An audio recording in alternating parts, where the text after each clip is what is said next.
everybody, and welcome back to the Real Women of Philadelphia. Today we're going to take a look at a really fun take on baked potatoes with all the trimmings. Now the reason I love recipes like this is because they're fun, they're different, kids love them, and so does my husband. So what we want to do is we want to take two medium-sized yellow flesh potatoes, and I just want to cut the end off. Now the reason I'm going to cut the end off before I run it through my mandolin is that's just going to give it a flat edge, and it's just going to make it run smoother through the mandolin. I also want to cut it in half just so it's a little bit more of a manageable size.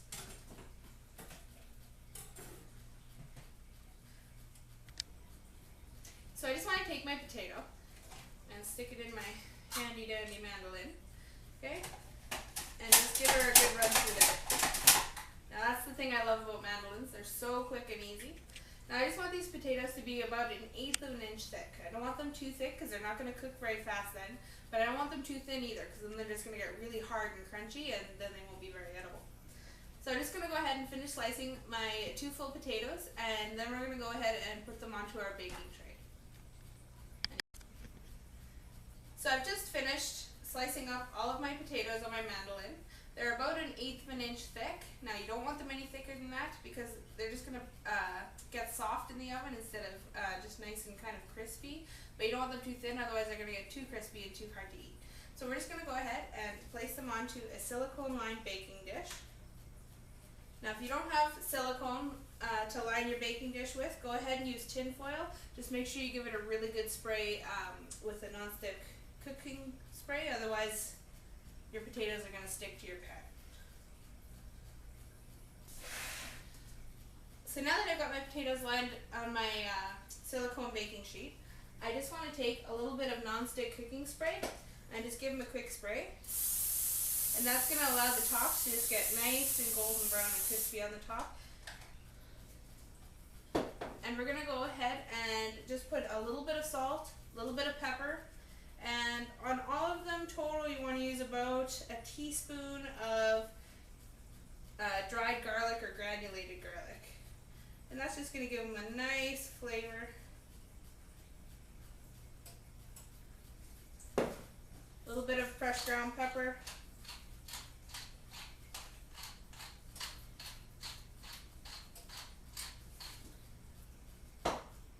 Like I said, about a teaspoon for all of it. You don't need too much to get the nice garlic flavor.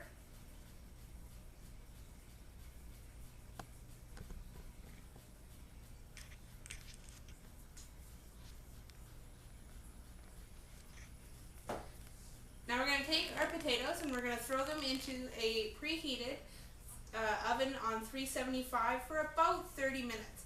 Now before I put them in, I just want to take another baking sheet or something heavy, whatever you've got in your house, and set it on top. If you don't set them on top, the edges of your potatoes curl up and get really hard and crunchy. This way they stay nice and flat. So our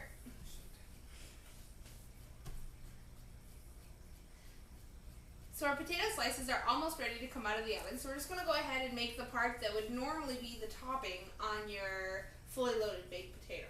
So what we want to do is we want to take about 2 tablespoons of sour cream.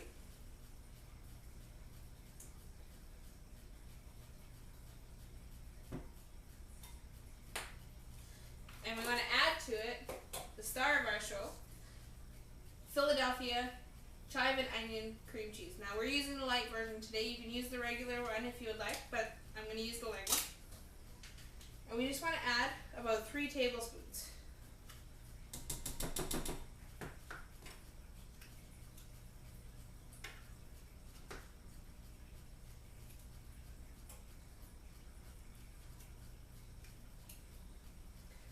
So I'm going to go ahead and mix all that up together. And this is going to be the base that our potatoes sit on.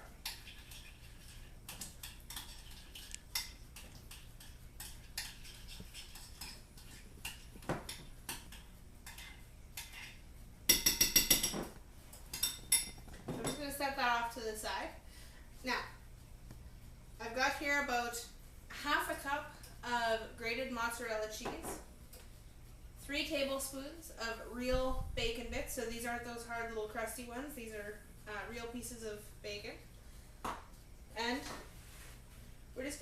chives, and we're just going to give them a really fine chop, and we're just going to use these to top off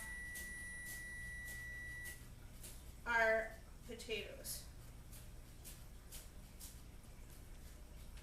Okay, so our potatoes are ready to come out of the oven. All of our toppings are ready.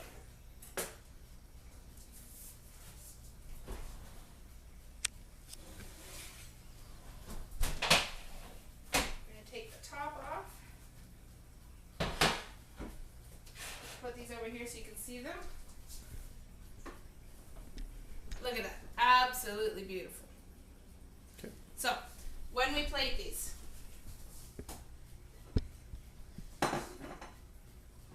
we want to take a little bit of our cream cheese and sour cream. We just want to lay it on the bottom of the plate.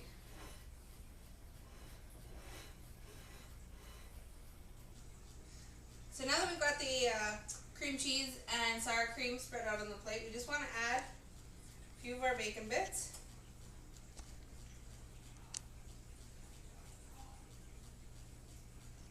Make sure they're all nice and spread out there. And now we're going to take our potatoes and we're going to spread them out around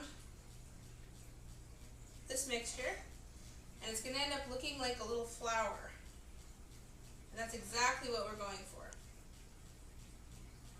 Creamy, cheesy, baked potato flowers.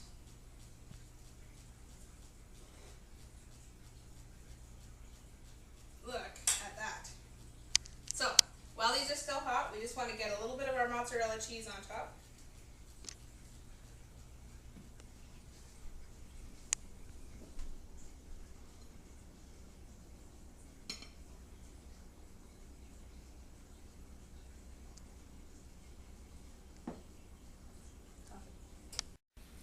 And now we're just going to go ahead and top it with just a little bit of our chives.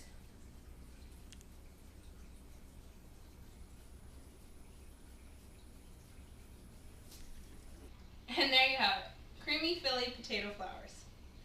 My favorite thing to eat these with is pork roast or pork chops barbecued are fantastic. It also goes really well with any beef dish that you have, beef roast or steak, and your kids are going to love forming the flowers with you. They look pretty, they know that they had a hand in helping you make it.